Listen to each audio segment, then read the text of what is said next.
Welcome to 10th of April, Crop Physiology Lecture, Friday. And as we've said before, we're in the home stretch. There's today's lecture, and there's 2 lectures next week, and then we have final exams. So let's review, for starters, the schedule. This is the schedule that we've had all semester, and now we're at the end. And I point out 2 key things on here. Here we are, April 10th. I have a lecture April 22nd, but that's a no class day. When I made this, I didn't realize the no class. So there is no lecture on April 22nd. There's the 15th and 17th next week. The 27th, the following Monday, is the final exam. Now, after thinking about this at some length, I'm going to make the final exam a take-home exam. I've never had that in other years. But unlike the take-home midterm, you're not going to have 24 hours to work on this. I'm thinking of 4 hours. So it's open book, open notes, but the time is strictly limited. And we'll set a stopwatch. And what it means is you're going to be totally ready to do this final exam. The in-class exam would be a 2-hour exam. You can have a bit longer, but it's still time limited. So it's a nice compromise between an in-class exam and a take-home. And like the in-class exam, you would have been able to have a sheet of notes both sides anyway. But it's probably a good idea to make that sheet of notes to get ready for this exam, because it'll be take-home, but it's a timed exam. Okay, we are going to close in on plant-water relations today and segue into harvest index from that. So here's our objectives today. And I really want to talk about genetics and plant breeding and what that's done to crop plants. We've talked a little about this before. And then we're going to talk about yield component analysis. This is a little bit analogous to relative growth rate that we talked about before.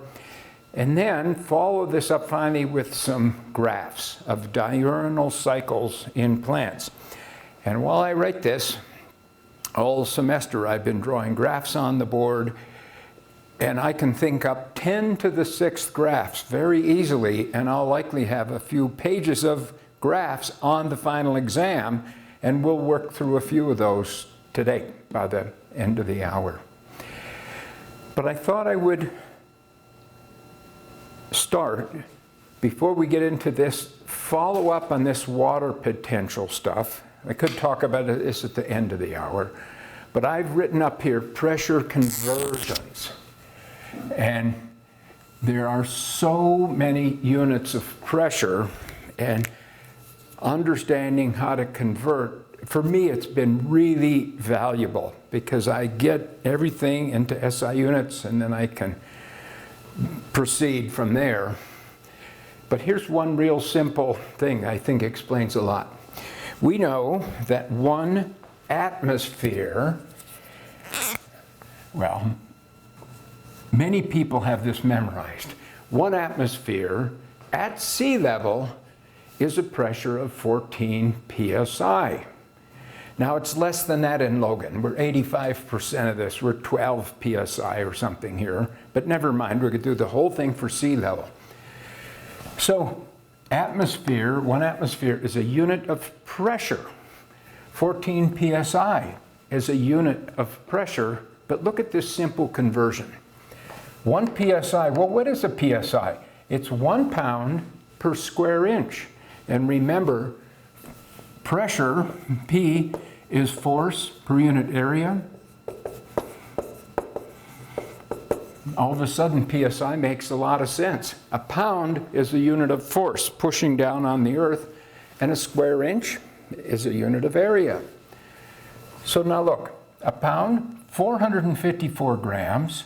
An inch, that's a decimal point, is 6.45 centimeters squared, Well, a gram of water is a cubic centimeter of water.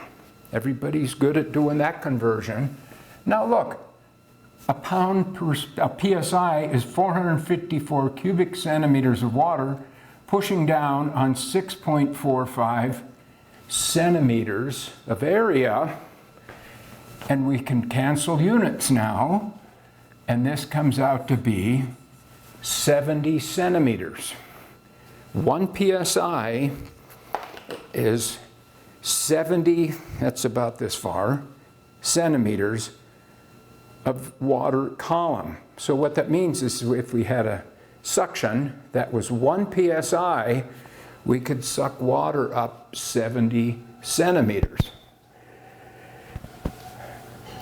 Now we multiply by atmospheric pressure, 70 centimeters times 14.7 PSI, we get 1,000 centimeters. That's the equivalent suction. The atmosphere is a pressure, but we invert it and we get suction, 1,000 centimeters. If we had, let me draw this up here. Here's, if I draw a picture, you remember it forever. Here's a person standing on the surface of the earth. Here's groundwater down here, water. Now we put a tube in here, inside this well, and a pump.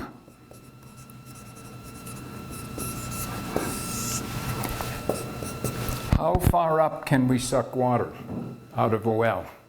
What's the maximum? 10 meters. That's the maximum we can suck water up.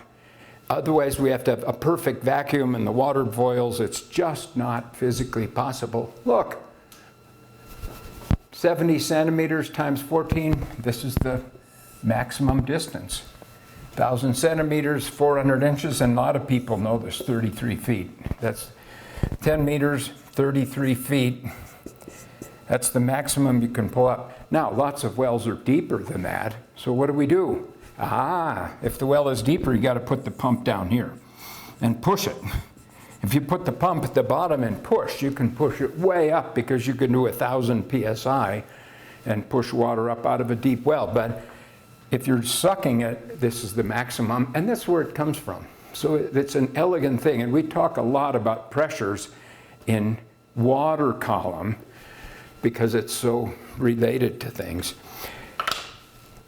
For this reason, we have instruments to do this. This one's filled with a dye, but this is a little instrument that measures either a pressure or a suction, has an inlet and an outlet, and this is called a manometer. So manometers, we do them all the time, and we have dozens of these in this lab to measure tiny pressures and tiny suctions. And this is a super expensive one. In fact, these are the initials of Ted Tibbetts, my colleague who gave this to me when he retired. But this is on a slope, so we can measure very tiny pressure changes. But this is based on these principles. And once you get inches of water, you can get everything else from it. Now, one other thing. You know how we do the Slurpee? How much suction could our lungs use to pull water up? What if we were standing here? Not much. But here is a little gauge, PSI. It goes from 0 to 10 PSI, and I have this hooked up on the suction side. How much do you think I can suck? How many PSI? All right?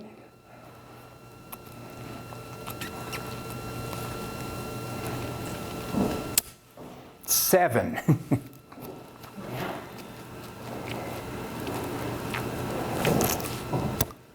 I had to take a bunch of breaths, and we can suck 7 PSI. Now we could do the math. If I can do 7 PSI, wow, I could draw water up pretty far. as long as I didn't have to have much flow. I just sucked a little. So if I do this on the other side here, let's just try this. Now it's pressure. How much pressure could I exert?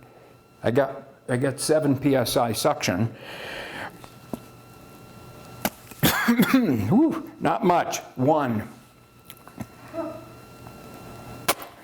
Only 1 is the force going out. So my breathing, everybody's assuming I'm typical.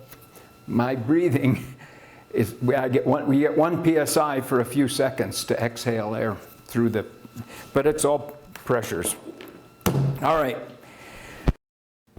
This stuff helps you understand the concepts of pressure, and it follows up from our last lecture on pressures in plants, and we're going to get to it right here.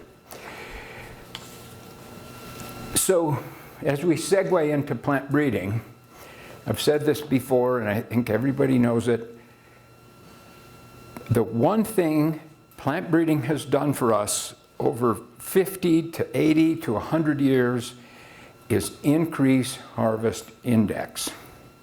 When plant breeding really got going, maybe around World War II, harvest index, I'm going to put 1945, HI, harvest index, was around 20%. So at harvest, 20% of the biomass was in the seeds, in the grains. Now, 2020, this number is about 50%. And that single difference right there is just gigantic. It's the biggest reason that the world food production is better. And we've accomplished this shift. We didn't shrink the plants, right? Harvest index is yield, meaning harvest parts over biomass. And the biomass didn't go down, it's just the yield went up as a part of that. I looked up some graphs on this. We could put them on here. This is a little bit of messy data, but can zoom in a little here. But what people do, we haven't ever done it in this lab, but you get genetic lines, all the seed from back 100 years.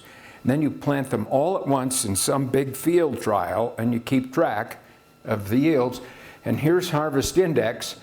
And these data points go back from 1880, and that was pretty flat, maybe going up a little, and about 1920, 1930, boom, there was more investment in plant breeding, and the harvest index went up. And you can see we're 25% to 45. Now, I can send you this as a handout. Here's a bigger comprehensive graph. Harvest index 1900 to now, 20% and going up to 50%. The problem with this graph, it's a beautiful graph, but it doesn't show you any data. This is not there's a lot of scatter in this, but when you fit the trend, huge increase in harvest index.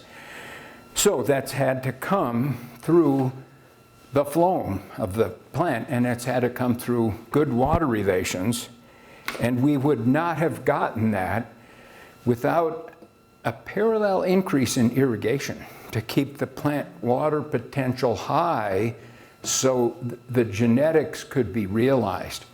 A long time ago, we had much less irrigation, and the plants had to grow giant roots to survive. And now we say, don't worry about growing big roots. We're going to give you irrigation. You can put your energy into the seeds. These modern cultivars probably wouldn't survive. I mean, they're bred for irrigation. And even though they're terrific, if we gave them stress, they wouldn't be able to handle it. This is related to, let's put this one in blue. Determinate and indeterminate growth. Now, Do you know the difference? Have you studied this in some other class? I'm going to draw a picture, because once you see the picture, you remember it forever. Related to X current and D current? No. Related to plant shape. Wild types of all of our crop plants grew like this. They're a viney type. Now I'm going to put the yield on here. This is true of tomatoes, so we'll do tomatoes. One fruit, another fruit. This is indeterminate. Let's see. Indeterminate. I-N-D-E-T. This means it just keeps going. And tomatoes are like this. If you grow them in a greenhouse, you can have the same plant for 5 years. It just keeps growing. People coil them up on the floor and they keep going, they don't stop. This is good if you want a few tomatoes every day for a long, long period of time. And this is good for plant survival too. They could grow up tall, get above the weeds. It's a great approach, but guess what? The harvest index is for crap. It's a ton of stem, it's a ton of leaves. So breeders now, for every major crop plant, breed for determinate growth, and that is a plant that, first of all, it's shorter. Get the plant going, and you think, oh my goodness, we're in trouble, no fruits.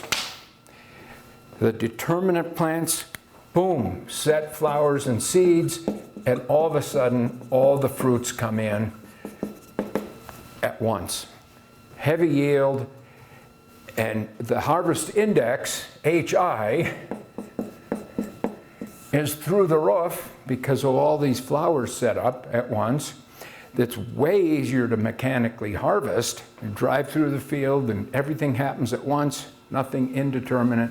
So plant breeding for every crop has shifted to determinate habit for plant growth. It's true of tomatoes, pole beans, and bush beans. Everything that's a bush crop is like this. So when you go to look for stuff in a home garden, sometimes you want indeterminate growth. You want a slow, steady yield all summer long, as opposed to everything at once. And you sacrifice yield for steady flow. Now, to give an example of this, since we're right here in the research greenhouse, here is, bring these over here. Here's some soybeans. And we happen to be growing these, so I just grabbed them. Here's indeterminate soybeans. Look, it's tall, tall, tall. And here's determinate. So this is a biological example of what I just drew on the board. And this one hasn't flowered yet, but when it does, it'll be heavy. And this one, if you look close, you can see some tiny pink flowers starting in here. But there's a different growth habit that we happen to have right now. Speaking of this, sometimes it is hard to believe that we could get 50% harvest index because the plant, here, I'm going to put this on a stool, because the plant is, there's so much leaves, there's so much stems. Here's a wheat plant that we used for a demo a month ago with light interception, and now we've grown it in the greenhouse, ready to harvest. Each one of these heads is loaded, it's got a seed, and the seeds have taken all the carbohydrate. The dry weight of the seed is high, and by harvest, the weight of the stems and leaves is low. Harvest index is based on dry weight, and it's misleading because the fresh weight looks like all the mass is in the stems, but they dry out. And the plant, at the end of its life cycle, puts everything into the heads of the wheat. We'll come back to this in a second, but it's nice to have that demo. By the way, remember that starch we did that was being stored? And I said it'd go clear. Here it is. It's clear. Now, if we left this, it's not sterile, so microbes would eventually degrade the starch and make sugars in solution. But this is the indication that starch is not soluble because it all settled out and the solution's clear.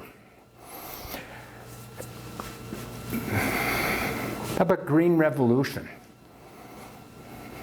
What seems like people talk about that in multiple classes. Do you guys know what? Norman Borlaug. So I know, I've gotten this in many classes as an undergrad because Norman Borlaug, the plant breeder that is credited for being the key in this, went to the University of Minnesota. And they got big plaques. He got the Nobel Prize, one of the few plant breeders in the planet that got a Nobel Prize.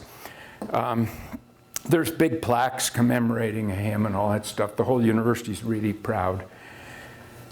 The Green Revolution was really this. It was taking tall plants. We had plenty of tall plants like this, and we would put nitrogen fertilizer on them, that's an N, because we got the Haber-Bosch process figured out and we had plenty of nitrogen. We would put it on the plants and they would grow fast, get a heavy yield, and then they'd tip over. There's the plant on the ground, you can't harvest it, and it was a disaster. All this wonderful nitrogen, the yields are looking so good, and you're about ready to harvest, and they're all flat on the ground and they mold. So Borlaug started hybridizing tall plants with short plants, and he made, especially wheat and rice. He made short versions of them, and now you could put the nitrogen on, get high yields, and very high harvest index, and that's called a revolution because it happened right after World War II. It happened in the late 40s, the 50s. He mostly did his work in Mexico, the breeding of it. So that's the Green Revolution. This, by the way, is called lodging. It's an agronomic term. Lodging is, I guess you lodge when you come in and rest and lay down on a bed, you're lodged. But maybe, I don't know where it came from, but lodging is when the plant tips over, and it's horrible. It almost prevents harvest. And of course, yeah. One other thing about secondary metabolism, about plant breeding. It's an important concept to make sure everybody remembers. What's the difference between primary metabolism and secondary metabolism? That's what this means, secondary metabolism. Primary metabolism, we had it over here, is what the plant absolutely has to do to grow. The Krebs cycle, the Calvin cycle, that's all primary metabolism. It's essential. Secondary metabolism is a whole bunch of stuff that's optional in the plant. And as long as I have show and tell, I went out in the greenhouse and got one of our lettuce plants that's growing. I don't remember which cultivar of lettuce this is, but some cultivars of lettuce are completely green, and chlorophyll is part of primary metabolism. You gotta have it to fix light and to grow. But look at this, is one of those lettuce cultivars that's purple. Why is it purple? Well, you say, well, the breeders selected for purple color, and people pay extra to get purple color in plants. The purple color is secondary metabolism.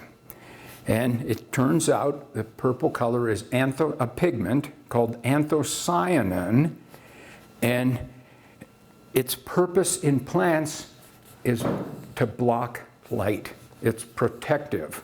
If there's too much UV light, plants make anthocyanin to protect themselves.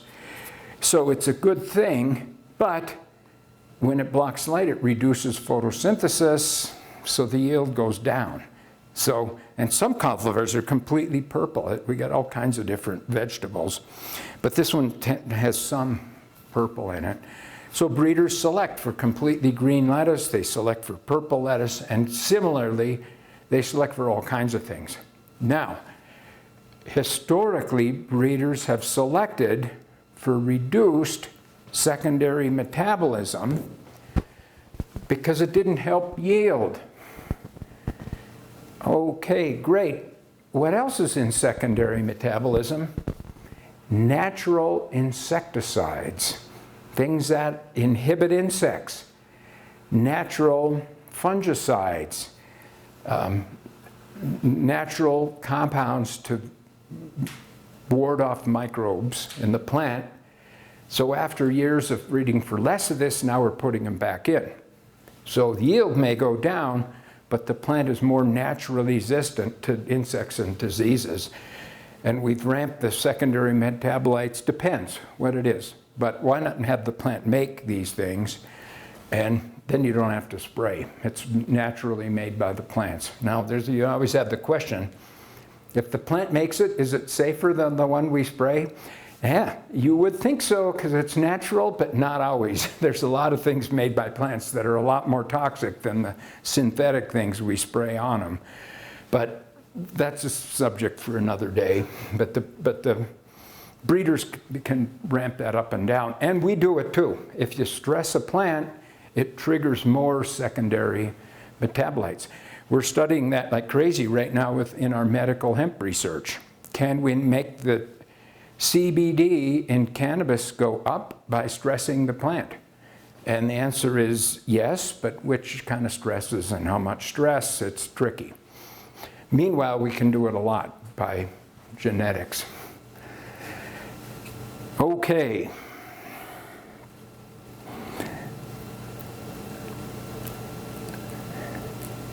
This, I might mention in closing, as I was reading this morning, I found this paper, which is 2019, fairly recent, and it's very interesting. This says biological yield and harvest index, over 100 years. This is a review of a classic paper from 1976, where they said, how far can we go with harvest index? How high can we get it? What's the potential? How much can we select for it? And this is a special edition where they took old classic papers and re-reviewed them and say, are they still true? So 25 years later, they reviewed this paper. And the bottom line is they said, yep, the principles are still there. We're still breeding. Here's a great example of excellent scholarship. That's what we try to do in academia. It's just a little small. As early as 1954, Nikoporovic suggested in a lecture in the Soviet Union that harvest index was key. 1954, he's talking about it, and he called the ratio, quote, the coefficient of effectiveness of formation of the economic part of the total yield. And then later people said, let's just call it harvest index. And that's the term that caught on. But they go through this, and if we were paying more attention to papers written in the Soviet Union, we might have got going on this harvest index stuff sooner. That's a great example of scholarship. All right, let me make sure I don't have anything else to say in this. Yield component analysis, number 2. Let's see, let's put this right here. We've talked about growth analysis, components of growth analysis, components, and now we're going to do components of yield. Here, let's take this wheat right here. What leads to yield in this? Let's say this was a meter squared. It's not, 0.1 meters squared. The first thing we would count about this wheat is the number of heads. If we can get more heads, we can get more yield.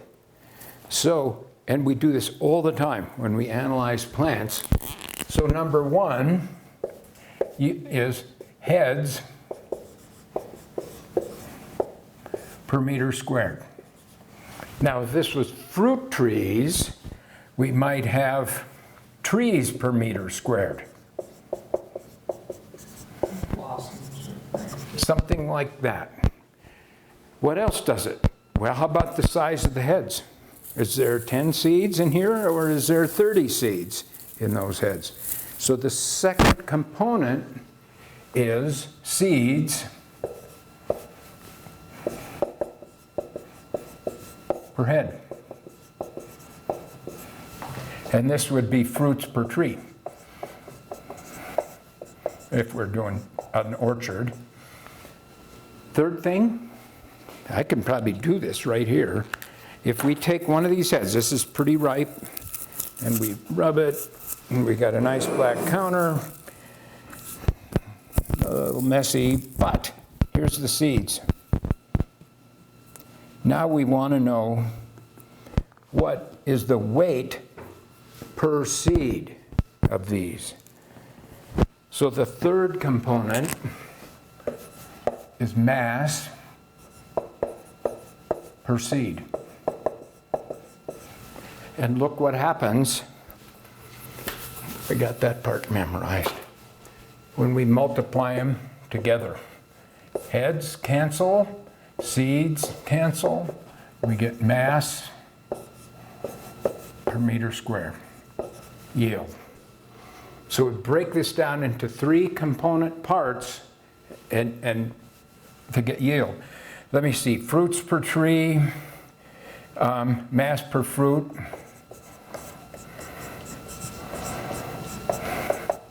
and this is mass, fruit mass per meter squared, same thing, mass per unit area. So we can do this for every single economic plant and look at the components. And in fact, we do. There's lots of literature on this. And we can start to understand when stress occurred. Because when stress occurs early in the life cycle, it reduces the number of heads. In this case, it'd be fewer trees planted. But early stress, the first thing it does is reduce heads. This is really stress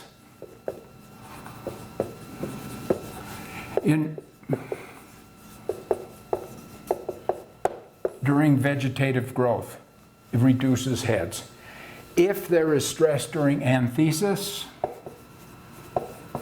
which is just 1 week, right in the middle of the life cycle, that's going to make poor pollination and reduce seeds per head. And this is, if there's stress during grain fill, late in the season, it's going to reduce mass per seed. So we do this at harvest, and we can back calculate the components that led to reduced yield compared to one thing or another. And it's a nice, easy way to back calculate approximately when stress occurred, particularly when we're comparing different genetic lines. You can break it down into this. And in fact, we do this on fruit trees and all kinds of things. If this was tomatoes, we'd have the same kind of thing, number of plants, something like this. This simple thing is called yield component analysis. The 3, and it's typically 3 components of yield. Now, we're at the third and final thing. And to do this, I want to make some graphs. And let's erase this so we got room for some graphs. This stuff is pretty straightforward. Get this on here. And, I guess we could say these graphs are sort of a warm-up for the exam, but I like graphs because if you understand the principles, you can figure out the shape of the line on a graph. So this is going to be a bunch of graphs, and every single one, this is diurnal cycles. This part on the graphs is night, and this part's day. All right, the first graph, we're going to start out really easy, and I would hope that everybody would get this right. We're going to do leaf to air delta T. And for this graph, we're going to put a 0 right there. Here's the question. Draw the line in that graph. We'll do it a different color. Almost always, even on cloudy nights, during the night, the leaf is below the air temperature. The sun comes up. What happens in the day depends on how well watered the plant is. But if the stomate's open, it transpires, that cools it. But typically, we might see this go like this in the day. A little above air temperature, and the sun rises in the sky and sets and comes back down. Now, if we said, what would happen with a water-stressed plant? The water-stressed plant would look like this, stress. So that would be a typical kind of graph that you ought to be able to draw. Draw 2 lines in this graph, one for stressed plant, one for not stressed. All right, now let's do, and we're coming to this in the book, because there's a graph of this in the book, and it's not correct. But I want you to be able to reason this out. Now let's do something trickier. Let's do the same graph, night and day. Leaf expansion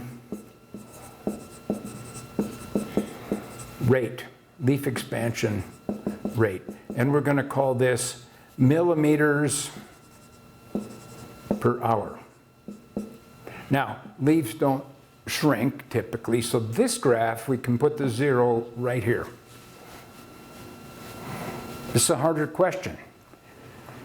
I could just as well say, as a hint, cell expansion rate. What's this graph look like? Do cells expand more in the day or in the night? When is the water potential better? It's better at night. So this line on this graph, during the night, this is, let's say it kind of, well, it hydrates, it's high enough, some number, we'll call this at 100%. The units aren't critical. And in the day, this would look something like this in the night. The plant just can't keep up with water in the day, and finally it recovers at night and the cells expand. So this is sort of a trick question. Do plants grow more in the day or the night? And it depends. If it's dry weight, they grow more in the day. But if it's fresh weight, they grow more at night because they recover with water and hydrate. So there's cell expansion and leaf expansion are synonymous. The leaves expand because the cells expand. Now we're going to do same graph. Psi pressure, Turgor potential. And now I'm going to make this question harder. I'm going to put a 0 line right there, 0. This is megapascals, and we'll do -1 and +1 on our graph. Now fill in the line. For Turgor potential of a typical cell in the leaf in the day and the night. What makes cells expand? Turgor pressure. So this graph looks like this. But what if I drew it? What if I drew this like this?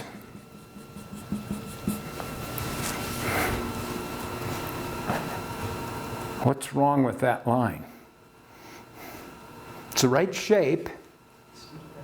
During the day. That's fine. You can't have negative Turgor pressure, maybe in the xylem. This would be wilting. When it goes to 0, the plant wilts. So this is the correct shape, but it's a trick question because 0's in the middle of the graph. But Turgor can't be 0, so this would be like this and positive. And rarely does Turgor ever get above +1. That's as much Turgor as we ever get in a plant. So there's the correct graph for Turgor. Now one more graph, water potential. There we go, night, day. Now we'll do psi. Let's do psi solutes. Solute potential. And here's our 0 line on the graph. What does this look like? Quick question about the Turgor pressure. Shouldn't that dip be kind of offset where it doesn't start to recover until... Oh, yeah. So Kevin's asking about right here. If this is dark, yeah, I mean, the way I've drawn this, night is starting, day, night, so this part's night again. Now, do they recover at the end of the day? They can, because the sun's lower in the sky, transpiration's going down as the sun gets, but pretty often, if there's water stress, oh my, these things can take all night to recover. Turgor. If it's stressed in the day, it might take 8 hours at night. That would be the extreme case, the other direction. And this way, this would be stress, and this would be well-watered. You can see how these get really hard. Draw 2 lines in every graph, one for stressed, one for well-watered, and you got to think it through. So, but this is stress here. And sometimes we always measure pre-dawn water potential. We're out there with our instruments before the sun comes up. That's this point right here. And what we're interested in is, did that plant recover by the end of the night? Did it make it back to well-watered or not? And if it doesn't make it back to well-watered, oh my, we're starting out the next day and we're still not recovered. And that's bad water stress. If it recovers, and it depends on when it gets there too. If it's less stress, it goes up faster. But that's why we do pre-dawn water potential. At that moment, the whole tree should be in equilibrium, and it may or not be recovered. Thanks. So now let's do solutes, also known as psi-s, also known as psi-pi, either way.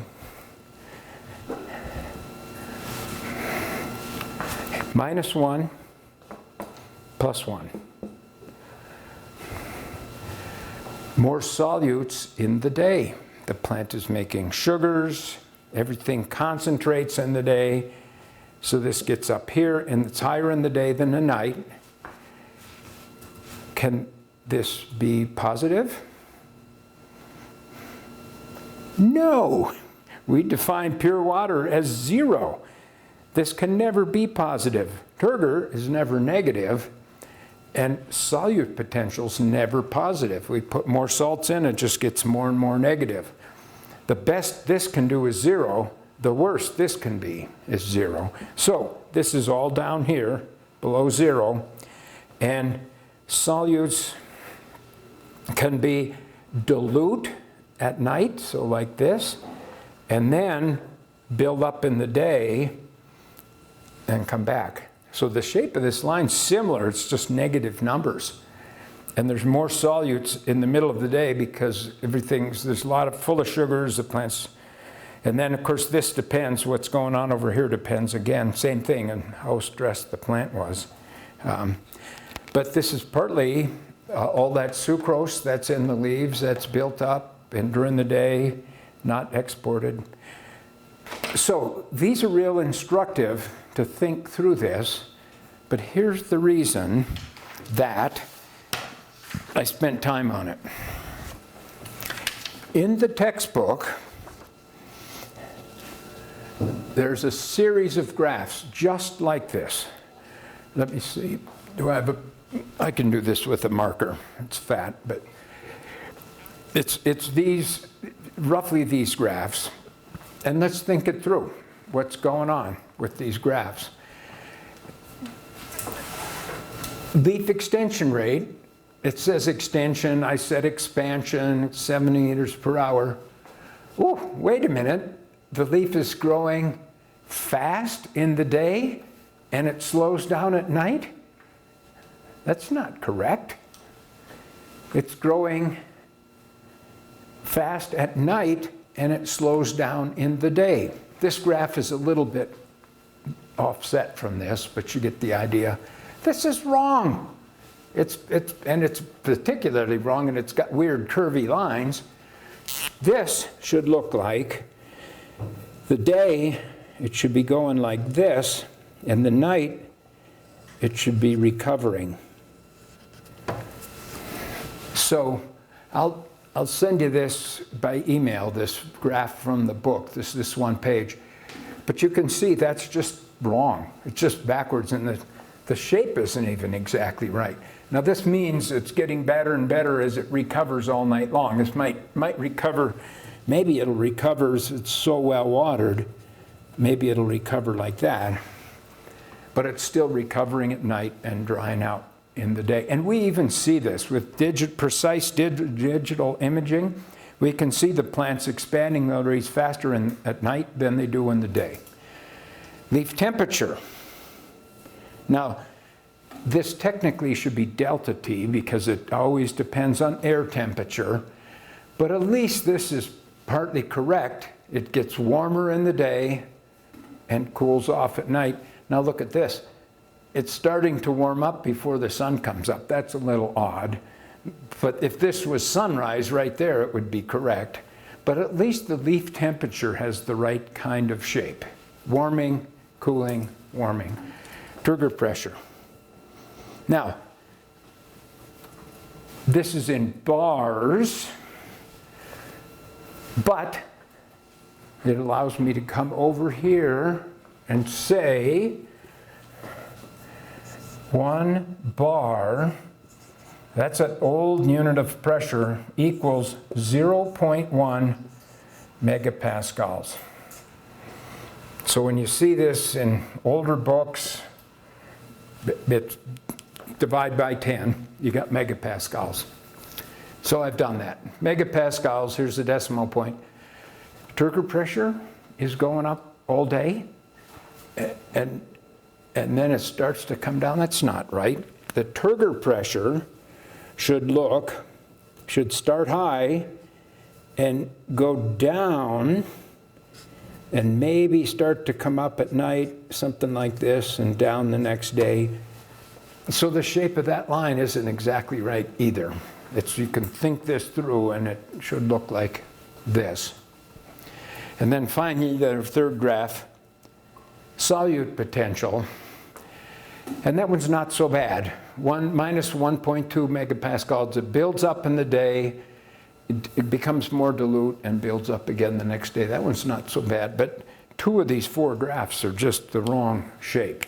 And it's also an opportunity to think this through and get the right shape for this. Yeah, what if I asked you this and say fill in the blanks, draw 2 lines in every graph, 1 for a C3 plant, 1 for a CAM plant. Ooh, well, you could think this one through, and then you can think these through. So that's where you get a good test question from graphs. Let's take one more. What if we do, this one is harder, I gotta have a black marker. This one is harder to derive, but it's very interesting. This one we're gonna do big. Water potential. 0, and this is in megapascals, and minus 5 over here. This is in the plant now, megapascals. So this would be really water stressed. This would be super well hydrated. And on this graph, we're going to do 0 and 100%. So this is a relative graph. The units aren't critical. Draw two lines in this graph. One for photosynthetic rate of a single leaf, and another line for leaf expansion of a single leaf. So what would this look like? Well, right away, leaf expansion's driven by turgor, and if it gets more negative total water potential, this line's going to go down. So the first step in this is, these graphs are going to look something like that. Photosynthesis is going to go down. Why does photosynthesis go down? The stomates have to close to conserve the water. So the stomates close, the plant starts to suffocate, and photosynthesis goes down. So this part right here is real easy. Here's the $64,000 question. Is there any difference in this graph between leaf expansion and photosynthesis in the effect of negative water potential? And this has been the subject of multiple people's investigation. And as a general rule, so general that it's in textbooks, photosynthesis, PSN, photosynthesis looks something like that. And now these are tick marks. -1, -2, -3, -4. If we put on here leaf cell expansion and leaf expansion, wow, that looks more like that. I'm going to put cell expansion.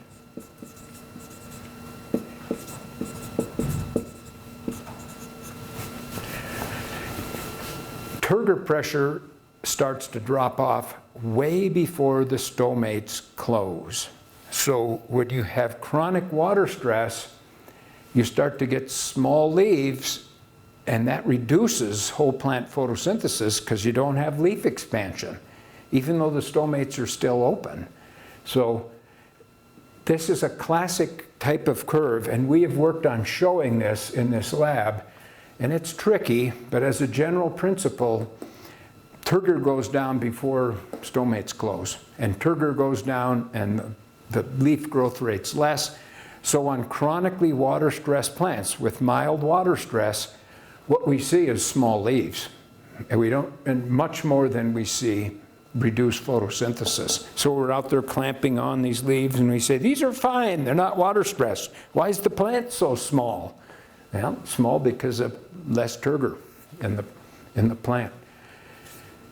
So there's another biological principle of water stress and how it relates, and it's all the diurnal cycles. So I've used up my 50-some minutes. This is pretty much the end of water potential, except next time, this is going to be like a soap opera where you got to tune in.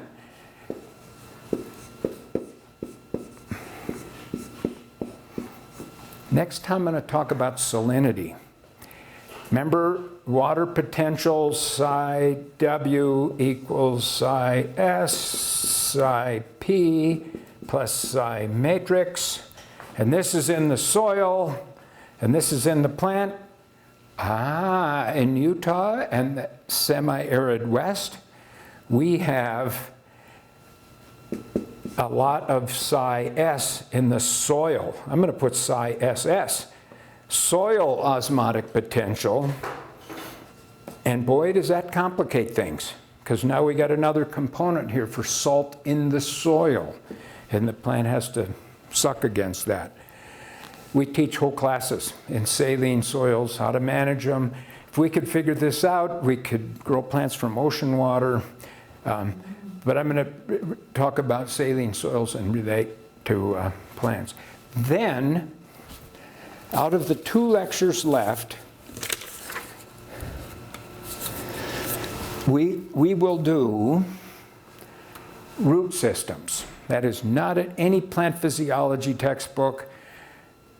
Analysis of root systems in terms of getting water. And then finally, I'm going to almost certainly skip this lecture on nitrogen uptake and assimilation. I talk about that in plant nutrition, which is a different class in the fall. But I want to talk about stress physiology, water and temperature, for an overview of stress. So there's the closing things. Next time we'll take a look at salinity. Watch for the handouts coming, and I will be sending you your homework back from that you turned in earlier this week. See you next time.